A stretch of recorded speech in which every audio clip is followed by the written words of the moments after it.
마태, 마가, 누가 복음에는 없고 요한복음만 있는 독특한 표현이 있습니다. 그것은 나는 무엇이다 라는 표현입니다. 예수님께서 자신을 표현하실 때 나는 무엇이다 라고 표현을 하셨습니다. 그 예를 좀 찾아보겠습니다. 나는 생명의 떡이다. 나는 세상의 빛이다. 나는 양의 문이다. 나는 선한 목자다. 나는 부활이요 생명이다.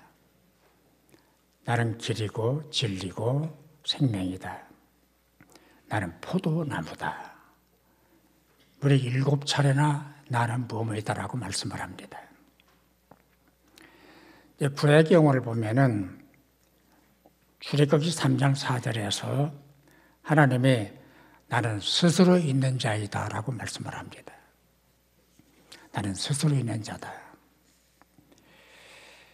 모세가 하나님의 보내심을 받아서 애굽에 들어가는데 이제 들어가지 물었어요. 하나님, 제가 애굽에 들어가면 보나마나 너 누가 보내서 왔냐라고 물을 것 같습니다.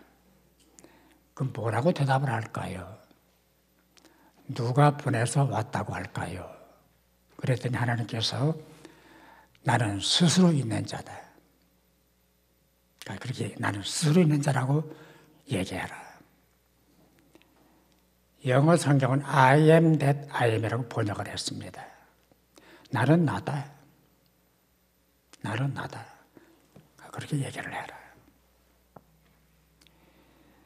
본문에서 예수님께서 나는 길이다, 진리다, 생명이다라고 말씀을 하셨는데 오늘은 길 얘기만 좀 하도록 하겠습니다. 길이 뭡니까? 사전적 의미는 사람이 가고 오는 교통수단입니다. 그 공간을 길이라 그럽니다. 사람이 가면 인도, 차가 가면 차도, 기차가 가면 철도, 배가 가면 항로. 그 규모와 모양이 다 달라요. 우리나라 경우는 최초 고속도로가 경인고속도로였습니다. 1968년 12월 달에 개통을 했는데 우리나라 최초의 고속도로였습니다. 그 외 경부고속도로는 1968년 10월 1일에 착공을 해서 19개월 만에 1970년 7월 7일 개통식을 했습니다. 고속도로를 만든다고 그러니까 반대가 빗발쳤습니다. 차도 없는 나라에서 무슨 놈의 고속도로냐? 그게 뭐 필요하냐? 이건 시기상조다. 예산도 없지 않느냐? 이건 과시하려고 하는 짓이다. 그건 정치용이다. 뭐 반대를 억세게 했습니다. 그러나 박정희 대통령이 뚝심으로 밀어붙였어요.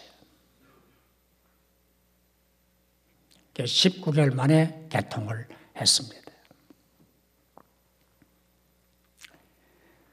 그때 그토록 반대하던 사람들이 훗날 지 차 몰고 고속도로를 다녔거든요. 무슨 생각을 했을까? 생각을 안 하면 바보죠.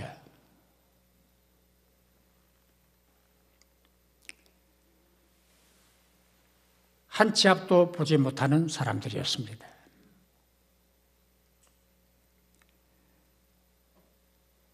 그때 투자한 돈이 430억이었답니다. 지금은 12조가 넘는 자산이 됐대요. 정부가 가진 자산 가운데서 제일 많은 거랍니다. 12조. 현재 우리나라 고속도로는 33개인데 계속 뚫고 있어요. 계속 만들고 있어요. 그러나 고속도로가 곧 인생길은 아닙니다. 내가 길이라고 말씀하신 예수 그리스도만 길입니다. 그분만 길이에요. 석가나 공자도 내가 길이라는 말을 못했습니다. 안 했습니다. 할 수가 없잖아요. 자왈조문도 석사가이라는 말이 있습니다. 공자가 이르기를 아침에 도를 깨달으면 저녁에 죽어도 좋다, 그런 뜻이에요. 도를 깨닫는 것, 바른 길을 깨닫는 것이 그만큼 중요하다는 얘기예요. 그러나 도를 깨달았으면 잘 살아야죠. 왜 죽어요?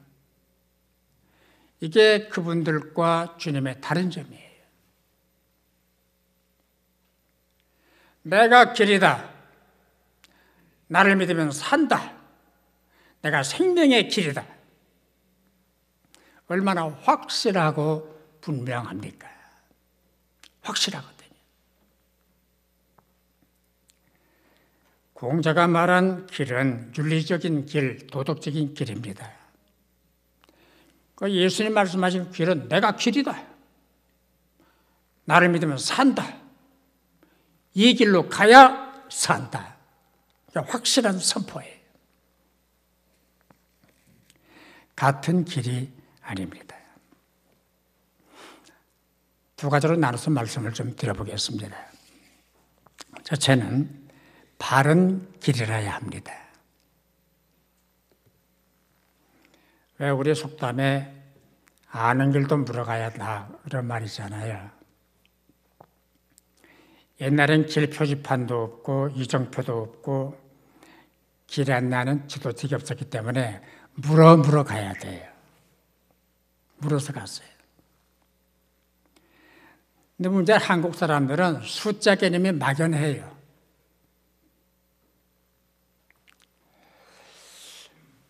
거기까지 거리가 얼마나 돼요? 한 3, 40km 돼요. 10km 차이가 나는 거예요. 그 건물 값이 얼마나 해요? 한 3, 400억 돼요. 100억 차이가 나는 거예요. 거기 어떻게 찾아가요? 한참 가다가요, 우회전하세요. 또 한참 가다가 좌회전하세요. 또 한참 가다가 한 바퀴 도세요. 한참 가다가 우회전하세요. 그걸 어떻게 찾아가요? 어지럽잖아요. 그래서 만든 것이 표지판, 이정표, 길 안내 지도입니다. 그리고 더 편리하게 만든 것이 요즘 아시는 분들 GPS하고 내비게이션이라는 겁니다. 그걸 만들었어요. 이 GPS라고 하는 것은 인공위성에서 발사하는 전파를 받아가지고 위치를 파악하는 장치를 말하는 거예요. 그리고 인공위성이 보내주는 전파를 받아서 위치를 추적하는 장치, 휴대폰에 들어가 있고 자동차에도 있어요. 그걸 내비게이션이라고 그러는 거예요. 얼마나 편리해요. 얼마나 빨라요. 그런데 내비게이션도 때로 망령을 부려요. 안 맞아요. 내비게이션 따라 갔는데 딴 길이에요. 기계가 고장나면 그런 현상이 벌어지는 거예요. 그리고 GPS나 내비게이션은 인생길 안내가 아니라는 거. 걔가 인생길 인도하는 거 아니에요. 내 삶을 이끌어주는 게 아니에요.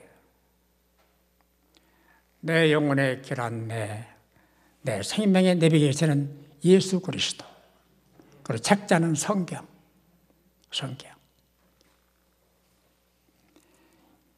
그래서 바울은 디모데후서 3장 16절에서 성경은 하나님의 감동으로 주는 것으로 교훈과 책망과 바르게 함과 의로 교육하기에 유익하다.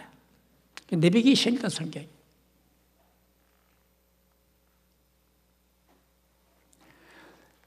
예수님께서 말씀하신 내비게이션 하나를 찾아보겠습니다.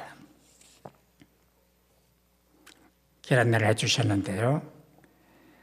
마태복음 7장 13절 14절인데요. 좁은 문으로 들어가라. 멸망으로 인도하는 문은 크고 그 길이 넓어 그리로 들어가는 자가 많고 생명으로 인도하는 문은 좁고 길이 협착하여 찾는 자가 적음이라. 두 길이 있대요. 넓은 길이 있고 좁은 길이 있고 편한 길이 있고 협착한 길이 있고 죽는 길이 있고 사는 길이 있다는 거예요. 멸망으로 가는 길은 넓어요. 문이 커요. 그리고 아무나 가요. 편해요. 생명으로 가는 길은 좁아요. 협착해요. 가기가 힘들어요. 그래서 가는 사람이 작다라고 말씀합니다. 좁다 협착하다는 말에 의미는 고난, 핍박, 박해, 고통, 어려움을 의미합니다. 그 길이 힘든 거예요. 그래서 사람들은 편한 거를 선택을 합니다. 신앙생활도 편하게 하려고 합니다. 예를 들어 볼까요? 성경 읽어라, 만독하자, 기도해라, 새벽에 나와라, 교회에 나와야 된다, 전도해야 된다, 똑바로 믿어라, 교회를 섬겨라. 편한 길을 선택하면 이런 말 안 들어도 돼요. 그렇잖아요. 안 따라가도 돼요. 그래서 편한 길을 가려면은 아무 데나 가도 되고 아무렇게나 살아도 되고 내 맘대로 가도 되고 간섭 안 받아도 되고 이게 사는 길은 아니에요. 좁은 길이 아니에요. 여러분, 좁고 힘들더라도 좀 어렵더라도 좁은 길로 가야 돼요. 협착한 길로 가야 돼요. 그게 신앙생활이에요. 그리고 지금 내가 가고 있는 길이, 내가 선택한 길이 잘못된 길이다라고 깨닫게 되면 빨리 돌아서야 돼요. 길을 바꿔야 돼요. 예를 들어 볼까요? 마태복음 2장을 보면 동방 박사들이 별을 보고 연구하는 사람들인데 이상한 별이 나타난 거예요. 아, 위대한 별이 나타났구나. 그 별을 따라서 어디까지 온? 이스라엘 나라까지 온 거예요. 베들레헴까지 온 거예요. 다 왔는데 별이 뭐 집까지 가리시진 않잖아요. 그래서 모든 정보가 집중되는 헤롯 왕궁을 찾아갔어요. 우리가 별을 보고 유태인의 왕으로 나신 분이 계시기 때문에 찾아봤는데 어디서 나셨습니까? 헤롯 왕이 깜짝 놀랐어요. 나 말고 왕이 있어? 이건 안 되잖아. 모든 정보를 총동원해서 확인하도록 했습니다. 그리고 박사들에게는 그 아이를 찾아서 경배하려면 다시 와서 나한테 알려주시오. 나도 가서 경배를 하고 싶소. 꼼수예요. 아기를 죽이겠다는 거예요. 베들레헴을 찾아간 박사들이 아기 예수님께 경배를 드리고 그리고 집으로 돌아가려고 그러는데 꿈에 하나님이 나타나서 천사를 보내서 헤롯한테 가지 마라. 나쁜 놈이다. 아기를 죽이려고 한다. 꿈에 지시를 해주셨어요. 마태복음 2장 12절을 보니까 그들은 꿈에 헤롯에게로 돌아가지 말라 지시함을 받아 다른 길로 국에 돌아가니라 그랬어요. 한번 따라서 다른 길로. 길을 바꾼 거예요. 다른 길로.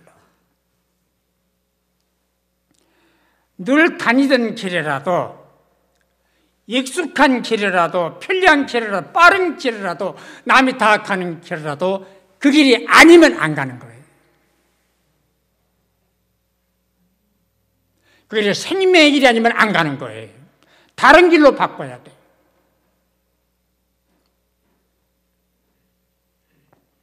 돌아가더라도 힘들더라도 좀 최행길이더라도 바꿔야 돼. 좁은 길로 바꿔야 돼.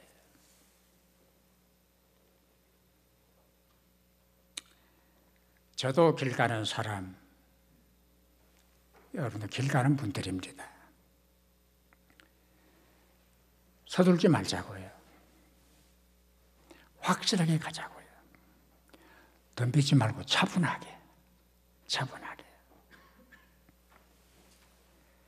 힘들더라도 차분하게.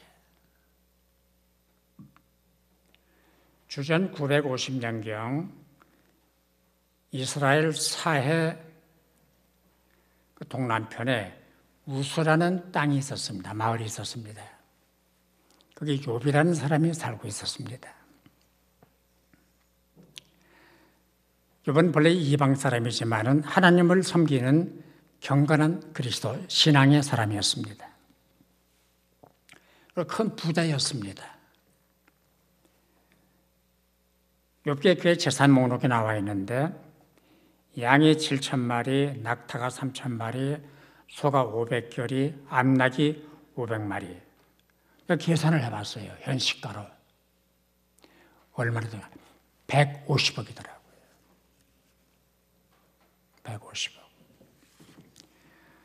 거기다가 10남매를 둔 행복한 가정이었습니다. 근데 어떤 날 까닭 모르는 재앙이 찾아오는 거예요. 스밧 사람들이 쳐들어와서 짐승떼를 다 약탈하고 종들을 죽입니다. 불벼락이 떨어져서 양떼가 죽고 종들이 불에 탑니다. 갈대아 사람들이 쳐들어와서 낙타를 빼앗아가고 종들을 죽입니다. 연속이. 갑자기 태풍이 불어와가지고 10남매가 잔치를 하고 있는데 집이 무너진 거예요. 몰살을 당하는 거예요. 그리고 욥 자신은 발바닥에서 정수리까지 온갖 종기가 퍼져서 질그릇을 깨서 그 질그릇 조각으로 몸을 긁어야 돼요. 약도 없어요. 견딜 수가 없는 거예요.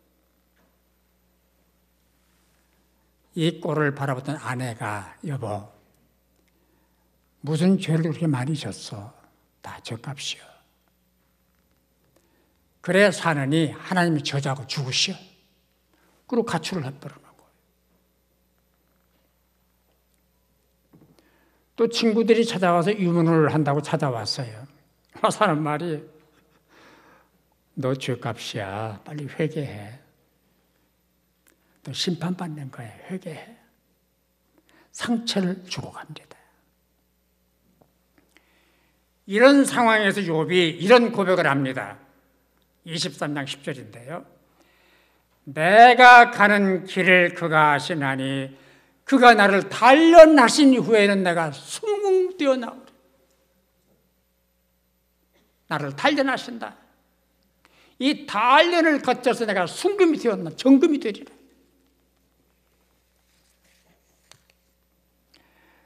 용광로보다 더 뜨거운 시대를 겪었습니다. 그 시련을 겪으면서 이 단련은 하나님이 나를 순금을 만드시려고 주시는 연단이다. 나를 용광로에 집어넣으셨다. 그거 아시잖아요. 단련이라고 하는 것은 쇠붙이를 불에 집어넣어서 뻘 다른 다음에 그걸 꺼내서 망치로 두들겨 팹니다. 그리고 불에다가 다시 넣고 꺼내서 또 두들겨 물에 넣어서 식히고 이것을 4번, 5번, 10번을 반복합니다. 그래 강한 쇠를 만듭니다. 무기를 만듭니다. 순금을 만들려면은 천연광석을 2,000도 넘는 불 속에 집어넣어요. 지리는 과정이 있더라고요. 1번, 2번, 3번, 4번 연단을 하는 거예요. 그래야 순금이 돼서 나오는 거예요.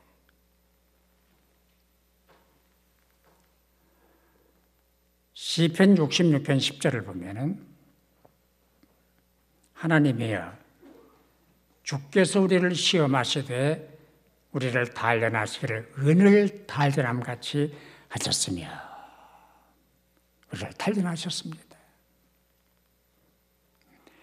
66편 12절도 우리가 불과 물을 통과하였더니 주께서 우리를 끌어내사 풍부한 곳에 들이셨나이다.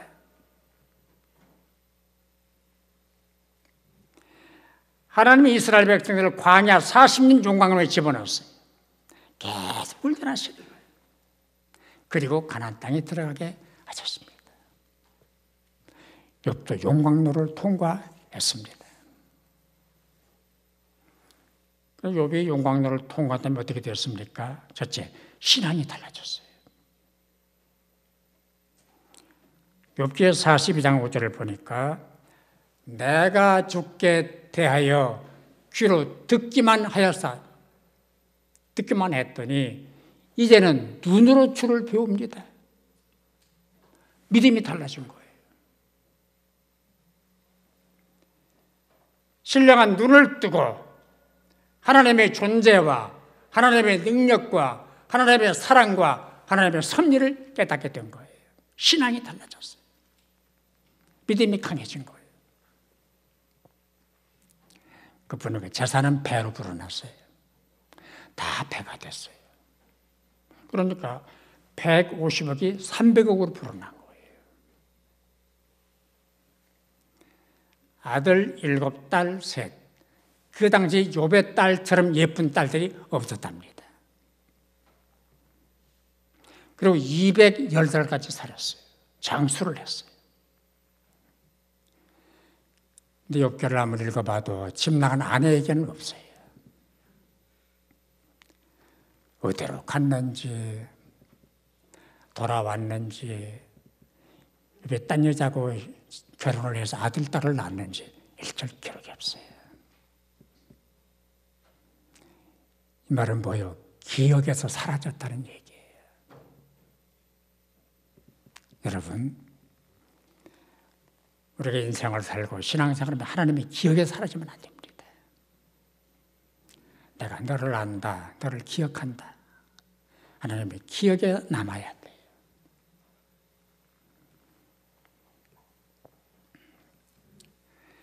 맹인이었던 헬렌 켈러는 세상은 고통으로 가득하다.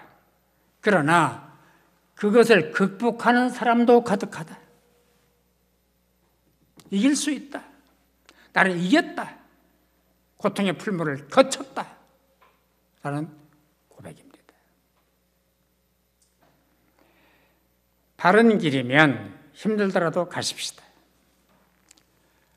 고난의 가시밭길이라도 그게 바른 길이면 가자고요. 가야 돼요. 두 번째는 완주해야 합니다. 조선 후기 시조 작가 가운데 김천택이라는 사람이 있었습니다. 그가 만든 시조 가운데 이런 시조가 있어요. 잘 가노라 닫지 말고 못 가노라 쉬지 마라. 부디 긋지 말고 초놈을 아껴 쓰라. 가다가 죽지 못하면 안일감만 못하니라. 무슨 뜻이에요? 잘 간다고 덤비지 마라. 잘 간다고 달리지 마라. 못 간다고 중도 포기하지 마라. 가던 길 중단하면 계속 가라. 끝까지 가라. 그래서 초름을 아껴 써라. 이보다 더 위대한 말씀을 바울이 하셨는데요. 디모데후서 4장 1절에서 나는 선한 싸움을 싸우고 나의 달려갈 길을 마치고 믿음을 지켰으니 그래서요. 유대 교권자들하고 싸우지요. 마귀하고 싸워야죠. 반대파하고 싸워야지요. 그뿐입니까? 전도해야지요. 교회 세워야지요. 목회해야지요. 편지 써서 보내야지요. 또 선교지 순방을 해야죠. 죽을 고생을 했습니다. 근데 그 바울이 나는 힘껏 달렸다. 다 마쳤다. 완주했다. 라고 고백을 했습니다. 여러분 거북이하고 토끼 얘기하시잖아요. 이소부화인데요. 토끼가 이기고 거북이가 져야 돼요. 과학적으로나 이론적으로나 스포츠 과학에서 그게 정설이에요. 근데 거북이가 이겼다. 이건 역설이에요. 거북이가 이겼대요. 뭘 말합니까? 잘난 척하지 마라. 앞섰다고 방심하지 마라. 자만하지 마라. 최선을 다하라. 그걸 교훈하는 거예요.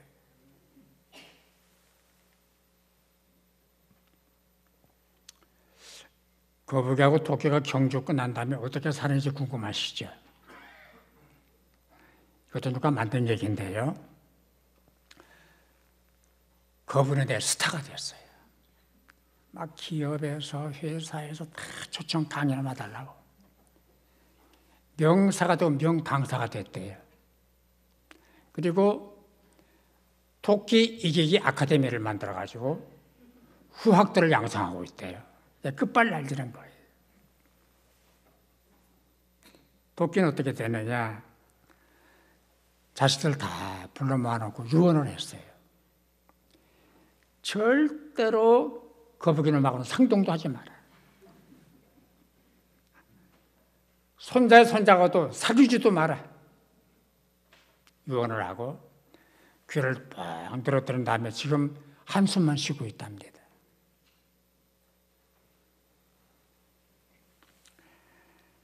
구약 창세기 5장 25절 이하를 보면은 무두셀라라는 사람이 나옵니다. 969세를 살았습니다. 우리 평균 나이에 보면 7배, 8배, 9배를 산 거예요. 최장수한 사람입니다. 근데 한 일이 없어요. 자식 낳고 가정 꾸리고 그러다가 죽었어요. 한 일이 없어요. 그런데 예수님은 33년 사셨어요. 십자가에 달리셨어요. 구원했습니다. 인류를 살렸습니다. 그리고 요한복음 19장 30절을 보면 다 이루었다라고 말씀하셨어요. 다 이루었다. 무두셀라는 969세를 살았지만 다 이루었다가 없습니다. 한 일이 없어요.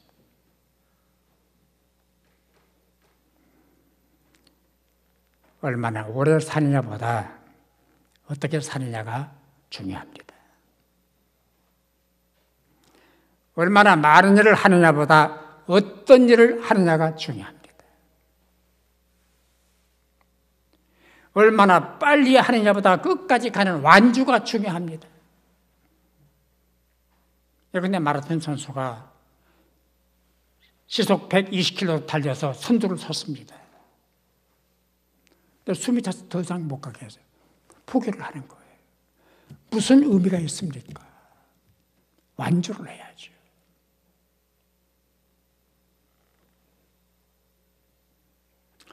신앙생활도 그래요.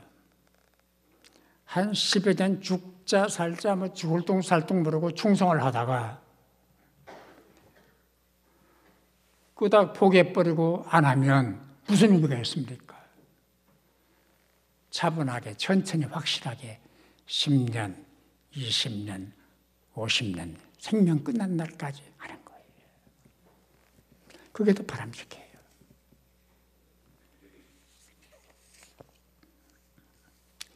끝까지 가십시다. 끝까지 하자고요. 동의하시면 아멘. 조한 버년이라는 분은 1628 옛날 분이죠. 영국 베드퍼드에서 출생을 했습니다. 가난한 집의 아들로 태어났습니다. 집이 너무 가난해 정규 교육 제대로 못 받고 신학도 그럭저럭 잘 못하고, 그러나 훗날에 베드퍼드 교회의 설교자가 되고 60여 권의 책을 씁니다. 그 중에 하나가 철로 역정이라는 책입니다. 순례자라고도 하고 기독교라고도 하는데, 장차 망하게 될 세상 장망을 떠나서 천국 가는 여행을 떠납니다. 가는 길이 쉽지가 않습니다. 가족들이 반대를 합니다. 왜 갑니까? 우리를 버리고 왜 갑니까? 가족들이 반대를 합니다. 동네 사람들이 비아냥거립니다. 저게 무슨 꼴이냐, 장자. 에? 저 가장이라는 짓이 저게 무슨 짓이냐. 그래도 떠났습니다. 가는 길에 별별 사람을 다 만납니다. 고집쟁이도 만나고 변덕쟁이도 만나고 유약도 만나고 자칭 지식인도 만나고 무지한 사람도 만나고 게으름뱅이도 만나고 거만도 만나고 유선자도 만나고 의혹하는 사람 만나고 겁쟁이도 만나고 별별 사람 다 만나요. 하나같이 방해를 하는 거예요. 천국 가는 길을 방해를 하는 거예요. 깊은 수렁도 만납니다. 마귀가 직접 만나 또 반대를 하고 방해를 합니다. 그래서 에라, 그만둘까? 포기할까? 집으로 돌아갈까? 흔들릴 때마다 전도자를 만납니다. 그 대화를 하고 힘을 줍니다. 이런 얘기를 전도자와 주고받습니다. 저쪽에는 좁은 문 보입니까? 잘 안 보이는데요. 그럼 저기 좀 멀리 찬란한 빛은 보입니까? 빛이 보입니다. 그러면 됐네요. 그 빛을 바라고 똑바로 가십시오. 가면 문 하나를 만나게 될 겁니다. 거기 가면은 어떻게 할까를 가르쳐주는 분이 있을 겁니다. 똑바로 가십시오. 빛을 바라보고 가십시오. 유혹과 싸우고 악마와 싸우고 방해와 싸우고 반대와 싸워서 결국은 천국에 도착을 합니다. 그게 천로역정의 줄거리인데요. 우리들 얘기로 정리를 해야 돼요. 바로 가고 끝까지 가야 돼요. 끝까지 가야 돼요. 그럼 먼 길을 가려면 준비가 필요해요. 준비를 해야 돼요. 이스라엘 백성이 모세 인도로 애굽을 떠날 때 허리에 띠를 띠어라, 발에 신을 신어라, 그리고 손에 지팡이를 잡아라, 빨리 먹어라. 떠날 준비를 하려는 거예요. 베드로가 감옥에 갇혀 있는데 천사가 나타나서 베드로를 깨웁니다. 띠를 띠어라, 신을 신어라, 겉옷을 입어라. 떠날 채비를 하라는 거예요. 해방받을 때도 감옥에서 나올 때도 준비를 하라는 거예요. 길 떠날 준비를 해라. 그런가 하면 히브리서 12장 1절은 무거운 것과 얽매기 쉬운 죄를 벗어버리고 인내로서 우리 앞에 당한 경주를 하며 라고 했습니다.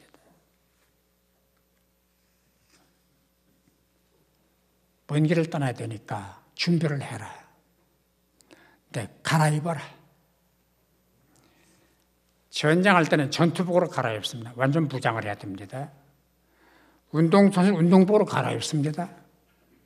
넥타이 매고 운동 안 합니다. 무거운 것을 벗어버려라. 짓누르는 것, 얽매이는 것, 꼼짝 못하게 하는 것. 뭐가 너를 짓누르고 있느냐? 뭐가 너를 꼼짝 못하게 하느냐? 벗어버리고 새 옷으로 갈아입어라. 운동복으로 갈아입어라.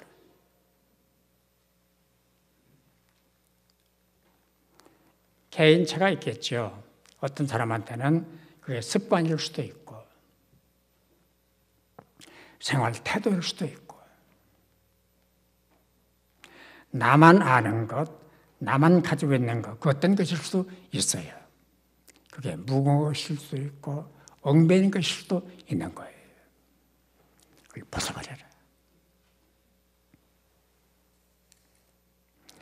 다 내려놓고 다 벗어버리고 간편복으로 갈아입어라. 그런 말씀이에요. 바울이 말씀합니다. 에베소 4장 24절인데요. 너희는 유혹의 욕심을 따라 썩어져가는 구습을 따르는 옛사람을 벗어버리고 다 벗어버려. 그리고 4장 24절에서는 하나님을 따라 의와 진리의 거룩함으로 지으심을 새 사람을 입어라. 갈아입어라. 왜? 길 떠나야 되니까. 여러분, 옷보따리 가져갈 필요 없습니다. 다 있어요, 거기 가면. 먹거리 가져갈 필요 없습니다. 다 있어요. 보석상자 가져갈 필요 없습니다. 가면 다 있어요. 거기 가면 다 있어요. 지금 내가 가진 거 다 놓고 갈 것들이에요. 가지고 갑니까? 매달고 갈 거예요? 걸고 갈 거예요? 다 놓고 가는 거예요. 벗어버려라. 내려놔라. 믿음의 간편복으로 갈아입고 머뭇거리지 말고 주저하지 말고 중단하지 말고 우린 길을 가야 돼요.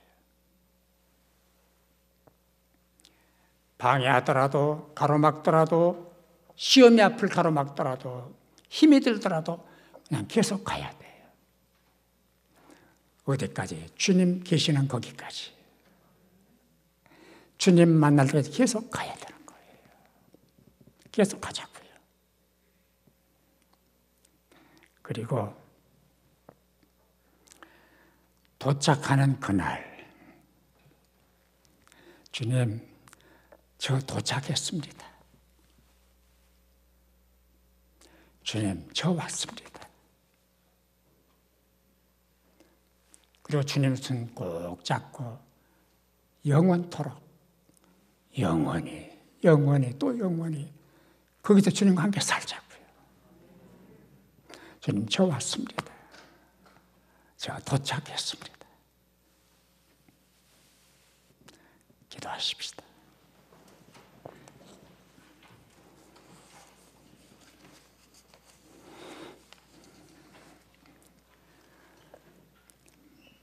무거운 짐 다 벗어버리고 주님 나를 향해 떠나는 길 가는 사람 되게 해주셔서 감사합니다. 중단하지 말게 하시고 계속해서 길을 가게 하여 주옵소서. 어떤 것이 나를 가로막더라도 뛰쳐나가게 해 주옵시고 헤쳐나가게 하여 주옵소서. 순례자가 장망성을 떠나 주님 나라에 이른 것처럼 우리도 거기 이르게 하여 주옵소서. 하나님 아버지, 저희들의 허물을 용서해 주옵시고 코로나 재앙을 거두어 주옵소서. 나라도 교회도 회복되게 하여 주옵소서. 가정도 기업도 회복되게 하여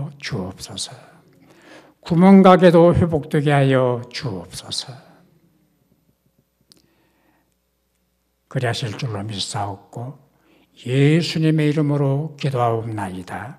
아멘.